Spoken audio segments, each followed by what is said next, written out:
विभिन्न पुराणों की श्लोक संख्या और श्रीमद् भागवत की महिमा।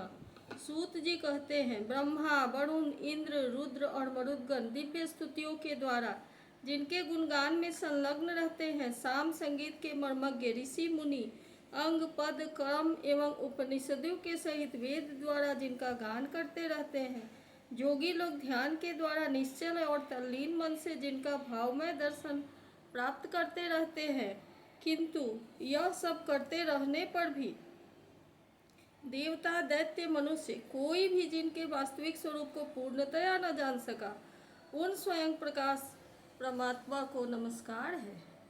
जिस समय भगवान ने कच्छप रूप धारण किया था और उनकी पीठ पर बड़ा भारी मंदराचल मथानी की तरह घूम रहा था, उस समय मंदराचल की चट्टानों की नोक से खुजलाने के कारण भगवान को तनिक सुख मिला। वे सो गए और श्वास की गति तनिक बढ़ गई। उस समय उस श्वास वायु से जो समुद्र के जल को धक्का लगा था, उसका संस्कार आज भी उसमें शेष है। आज भी समुद्र उसी श्वास वायु के थपेड़ों के फलस्वरूप ज्वार भाटों के रूप में दिन रात चढ़ता उतरता रहता है। उसे अब तक विश्राम न मिला। भगवान की वही परम प्रभावशाली श्वास वायु आप लोगों की रक्षा करे। सौनक जी, अब पुराणों की अलग अलग श्लोक संख्या, उनका जोड़, श्रीमद् भागवत का प्रतिपाद्य विषय और उसका प्रयोजन भी सुनिए। इसके दान की पद्धति तथा दान और पाठ आदि की महिमा भी आप लोग श्रवण कीजिए। ब्रह्म पुराण में 10,000 श्लोक, पद्म पुराण में 55,000, विष्णु पुराण में 23,000 और शिव पुराण की श्लोक संख्या 24,000 है। श्रीमद् भागवत में 18,000, नारद पुराण में 25,000, मार्कंडेय पुराण में 9,000 तथा अग्नि पुराण में 15,400 श्लोक हैं। भविष्य पुराण की श्लोक संख्या 14,500 है और ब्रह्म वैवर्त पुराण की 18,000, लिंग पुराण में 11,000 श्लोक हैं। वराह पुराण में 24,000, स्कंद पुराण की श्लोक संख्या 81,100 है और वामन पुराण की 10,000। पूर्ण पुराण 17,000 श्लोकों का और मत्स्य पुराण 14,000 श्लोकों का है। गरुड़ पुराण में 19,000 श्लोक है और ब्रह्मांड पुराण में 12,000। इस प्रकार सब पुराणों की श्लोक संख्या कुल मिलाकर 4 लाख होती है। उनमें श्री भागवत, जैसा कि पहले कहा जा चुका है, 18,000 श्लोकों का है। सौनक जी, पहले पहल भगवान विष्णु ने अपने नाभि कमल पर स्थित एवं संसार से भयभीत ब्रह्मा पर परम करुणा करके इस पुराण को प्रकाशित किया था।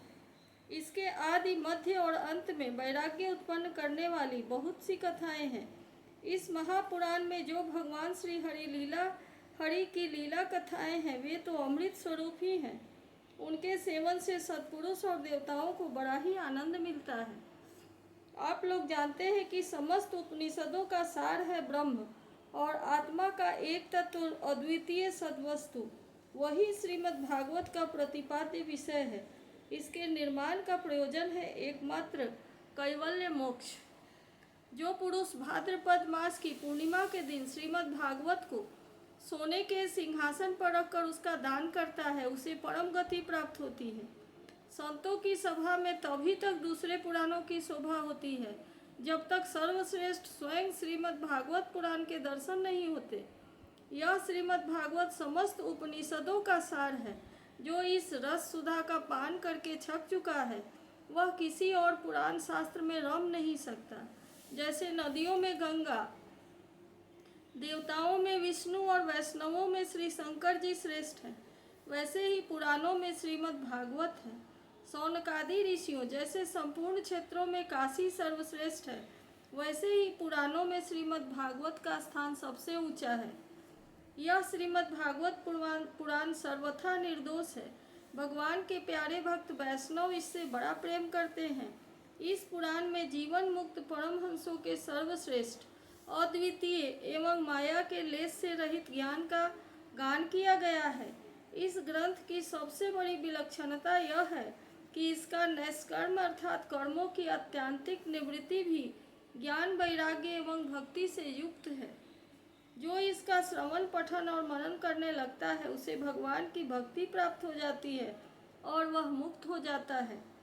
यह श्रीमद् भागवत भगवत ज्ञान का एक श्रेष्ठ प्रकाशक है। इसकी तुलना में और कोई भी पुराण नहीं है। इसे पहले पहल स्वयं भगवान नारायण ने ब्रह्मा जी के लिए प्रकट किया था। फिर उन्होंने ही ब्रह्मा जी के रूप से देवर्षि नारद को उपदेश दिया और नारद जी के रूप से भगवान श्री कृष्ण द्वैपायन व्यास को। तदनंतर उन्होंने ही व्यास रूप से जोगिंद्र श्री सुखदेव जी को और श्री सुखदेव जी के रूप से अत्यंत करुणावश राजर्षि परीक्षित को दिया। वे भगवान परम शुद्ध एवं मायामल से रहित हैं। शोक और मृत्यु उनके पास तक नहीं फटक सकते। अब हम उन्हीं परम सत्य स्वरूप परमेश्वर का ध्यान करते हैं।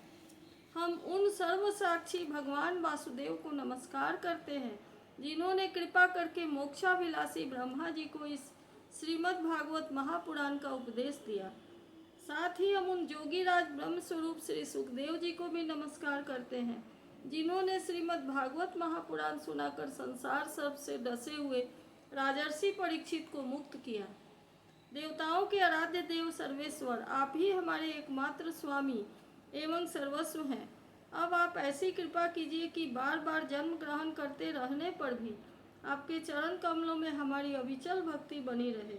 जिन भगवान के नामों का संकीर्तन सारे पापों को सर्वथा नष्ट कर देता है और जिन भगवान के चरणों में आत्मसमर्पण, उनके चरणों में प्रणति सर्वता के लिए सब प्रकार के दुखों को शांत कर देती है, उन्हीं परम तत्व श्री हरि को मैं नमस्कार करता हूँ।